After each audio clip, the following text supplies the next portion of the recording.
Aos olhos do conservador norte-americano típico, as falhas ocasionais de Reagan foram eclipsadas pelas grandes realizações de 8 anos de governo.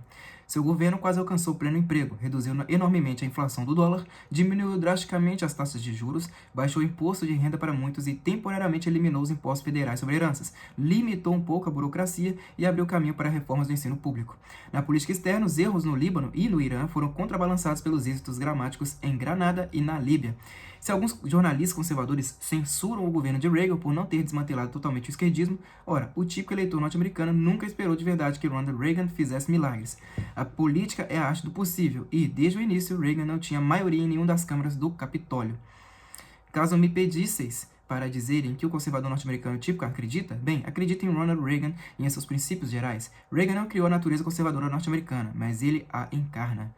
Deixando de lado as personalidades carismáticas, será que posso tentar fazer a imagem do tipo de pessoa que subscreve esse conservadorismo popular norte-americano e que já o fazia antes que Reagan entrasse na política prática e que continua a fazê-lo agora que Reagan retornou ao seu humilde rancho na tradicional Califórnia, na região rural e ainda intacta depois da cidade de Santa Bárbara? Ora, claro que sim. A pessoa que se vincula ao conservadorismo popular norte-americano é do tipo que lê The Reader's Digest. Prática não é muito imaginativa, patriótica em geral, satisfeita com a sociedade norte-americana tradicional e moral, defensora da família e da propriedade, esperançosa, aberta a melhorias tecnológicas e materiais, mas desconfiada de arranjos políticos. Seu nome é Legião e comporta tanto mulheres como homens. De modo semelhante aos conservadores de outras paragens, esses homens e mulheres são o sal da terra. As opiniões sobre os assuntos da atualidade coincidem e são em grande parte formadas pelo Reader's Digest, que tem uma circulação maior que todas as outras revistas conservadoras juntas. No Digest não são as opiniões editoriais, mas o conteúdo geral e o tom de muitos artigos que tende a formar opinião. Quando era menino, antes que o Reader's Digest existisse, uma influência conservadora importante entre os periódicos era The Saturday Evening Post, com admirável página editorial. Contudo, esse influente semanário foi derrotado pelo demônio da televisão, que roubou vários antigos leitores e, o que é ainda pior, a maior parte da renda publicitária da popular revista. Dos periódicos semanais e mensais das décadas de 1930 e 1940, somente o Reader's Digest ainda é uma força no país. É claro que não pretende dizer que o Reader's Digest forma sozinho a mentalidade do conservador norte-americano padrão. O jornal mais vendido nos Estados Unidos, contando as várias edições regionais, é o The Wall Street Journal, com a melhor página editorial do país, fielmente lido pelo que podemos chamar de o estatuto superior do público conservador. Entre periódicos, sérios, quinzenais, mensais ou trimestrais de tendências conservadoras, nenhum tem uma circulação maciça. O maior é o National Review, com umas 170 mil cópias por edição, lido talvez por 1/4 de milhão de pessoas, isto é, 1/10 de 1% da população norte-americana. É deveras uma consolação que as revistas de opinião, esquerdistas e radicais não têm uma circulação maior do que as conservadoras. O ponto principal e imediato que defendo é que o conservadorismo popular tem a mentalidade da Reader's Digest, não é formado pelas ideias veiculadas na National Review. No tocante à televisão, é claro que os conservadores são influenciados pela bobotela, tal como os norte-americanos de outras convicções, mas o conservador tende a ser menos crédulo quando assiste às notícias e similares na televisão. Por exemplo, pode estar bem consciente de como a guerra na Indochina foi retratada. Até pode ter compreendido a dura verdade de que ver não deve conduzir infalivelmente a crer, ao menos não o ver por intermédio da distante câmera de televisão de outrem. O nosso conservador padrão hipotético do tipo popular é, portanto, alguém de recursos relativamente modestos que lê o seu Reader's Digest mensal, provavelmente dá um pequeno desconto ao que lê no jornal local ou ao que vê na televisão. Aspira a enviar os filhos à universidade, possui uma casa ou um apartamento decente, trabalha com afinco, pensa um pouco nos problemas e futuras chances de sociedade e talvez, ocasionalmente, vá à luta no mar de tribulações que está começando a alagar o cantinho onde vive. Está decidida a resistir aos projetos estranhos e a influências marxistas, mas não tem realmente nenhum interesse apaixonado pela política externa. Também não é um entusiasta por abstrações, e ainda por cima por uma abstração marxista, chamada de capitalismo democrático. Está disposto a deixar o resto do mundo tomar conta da própria vida, se o resto do mundo deixar de atribuí-lo. Nitidamente não é um homem rico obcecado pelo crescimento das fusões empresariais. De fato, tende a ficar ressentido com a consolidação de bancos, de companhias aéreas, e Deus sabe do que mais ao descobrir que era mais bem atendido quando havia mais competição. Detesta as políticas de raça e gênero, vota em candidatos conservadores quando consegue se identificar com eles, mas não pode ser descrito como um ativista político. Vai à igreja ou pelo menos encoraja os filhos a frequentar uma. Gostaria de se ver livre de traficantes de drogas e de assaltantes. Para ele, liberal é um rótulo desagradável, e até mesmo a Convenção Nacional do Partido Democrata percebeu tal repugnância em 1988. Alguns democratas candidatos a altos cargos creem que a maioria dos norte-americanos está à beira da destruição e, desse modo, planejam os discursos. Obtêm em torno de 5% dos votos nas primárias ou nas eleições, para a grande tristeza deles. Alguns candidatos republicanos para altos cargos aparentemente acreditam que a maioria dos norte-americanos vive de grandes ganhos de capital e desejam políticas públicas assim conformadas. Tais republicanos também ganham 5% dos votos. Ora, 90% do eleitorado norte-americano não é nem rico nem pobre, ou não se considera rico ou pobre. E esses 90% da população estão preocupados em primeiro lugar com a ordem e a segurança, em vez de apaixonadamente cegos por sonhos de avareza ou movidos pelo vício da inveja. Portanto, os conservadores, já uma maioria em termos de sentimentos entre os norte-americanos, têm a probabilidade de se tornar a imensa maioria permanente. O conservadorismo popular tornou-se algo mais que uma tendência ou ambiente da década de 1990. Não obstante, as teorias políticas cíclicas do Sr. Arthur M. Schlesinger Jr., de 1917 a 2007, a era de Franklin Delano Roosevelt, de 1882 a 1945, não retornará pela segunda vez, como nos instrui Heráclito, 537 a 475 a.C. Nunca atravessamos o mesmo rio duas vezes. O conservadorismo não se tornará malquisto nos Estados Unidos. Logo, a questão que nos é apresentada não é se o conservadorismo será suplantado por um novo esquerdismo, mas sim se, nos próximos anos, pode ser infundido nos anseios conservadores populares um alto grau de inteligência e imaginação. Alguns dentre nós, tendo trabalhado nesse campo por 4 décadas, rezam para que a colheita possa vir a ser mais doce do que as vinhas da ira.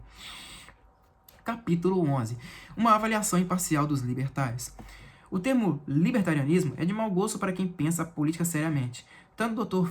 Frederick A. Hayek, de 1899 a 1992, quanto este vosso servo já envidaram muitos esforços de tempos em tempos para declarar que se recusam a aceitar o rótulo de libertário.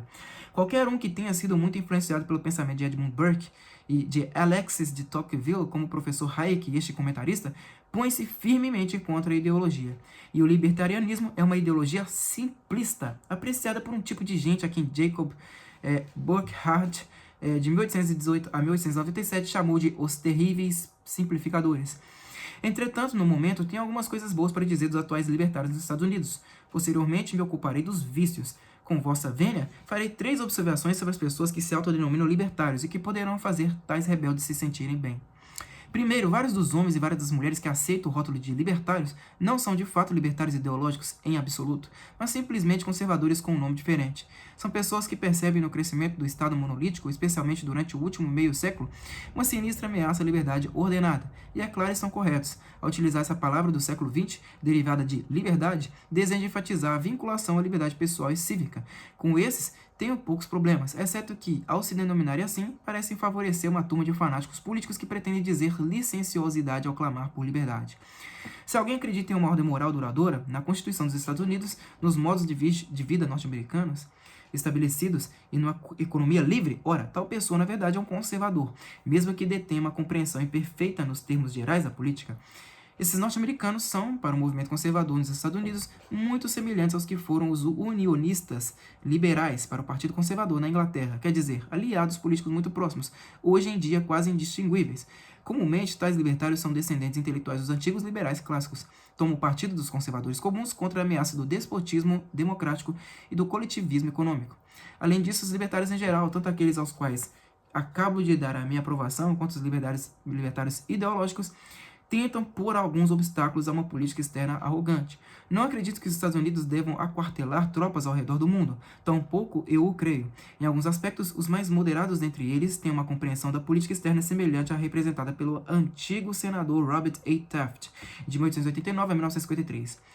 Outros, porém, aparentam viver sob a ilusão de que a ideologia comunista pode ser dissipada por meio de acordos comerciais, uma noção realmente nécia. Não tenho tempo de elaborar esse ponto aqui. Retomá-lo-ei no capítulo seguinte sobre os neoconservadores que em política externa tendem ao extremo oposto. Contento-me por ora em declarar que, enquanto os libertários se posicionarem contra uma política de dominação norte-americana ao redor do globo, estou ao lado deles. Separamo-nos no momento em que se esquecem de que o governo norte-americano, hoje em dia na expressão bicentenária de Edmund Burke, está combatendo uma doutrina armada, não apenas um adversário nacional. Em terceiro lugar, a maioria dos libertários acredita numa proporção humana, opõem-se veemente ao que Wilhelm Röpke chamou de culto do colossal.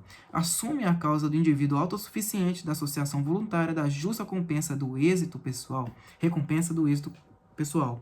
Conhece os perigos da centralização política numa época em que muita gente está disposta a, ou melhor, desejosa de, trocar a própria independência por direitos. Os libertários exortam-nos a andar virilmente com os próprios pés.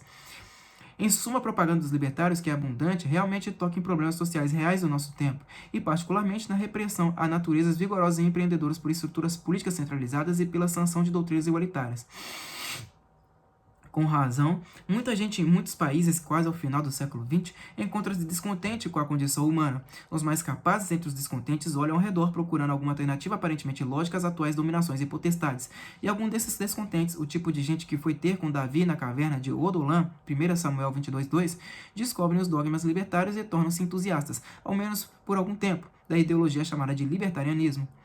Digo por algum tempo, pois um afeto inicial pelos slogans libertários muitas vezes acaba levando jovens rapazes e moças para o lado conservador. Não foram poucos entre os que estudaram comigo de um modo mais próximo, ou os que se tornaram meus assistentes, os que haviam sido atraídos anos antes pelos argumentos de Ayn Rand, ou de Murray N. Rothbard. Ayn Rand, 1905 a 1982, Murray N. Rothbard, 1926 a 1995. Contudo, à medida que fazia outras leituras, conscientizaram-se das inadequações e extravagâncias das várias facções libertárias. Ao começar a prestar mais atenção às nossas dificuldades políticas atuais, viram o quanto as propostas libertárias são impraticáveis. Encontraram, assim, o caminho do realismo conservador, que proclama que a política é a arte do possível. Portanto, o que podemos dizer do libertarianismo, amistosamente, é que tem sido a miúde um espaço de recrutamento de jovens conservadores, ainda que os libertários não tenham a menor intenção de fortalecer a crença nos costumes da conversão e na política da consagração pelo uso. Pronto! Esforcei-me para dar aos libertários o crédito que lhes é de direito. Permiti-me voltar agora aos defeitos, que são muitos e graves. Os libertários ideológicos não são absolutamente conservadores no sentido verdadeiro do termo em política, nem desejam os libertários mais cândidos ser chamados de conservadores. Ao contrário, são doutrinários radicais, desdenhosos da herança que recebemos de nossos ancestrais. Rejubilam-se com o radicalismo de Thomas Paine, de 1773 a 1809. Até mesmo aplaudem aqueles radicais do século XVII, os niveladores e os cavadores, que teriam arrancado todas as delimitações de terras e posto abaixo também toda a estrutura da Igreja e do Estado. Os grupos libertários divergem entre si em relação a alguns pontos e exigem graus diversos de fervor. O que podemos afirmar é que, em geral, são anarquistas filosóficos, em trajes burgueses. Das antigas instituições sociais, manteriam somente a propriedade privada.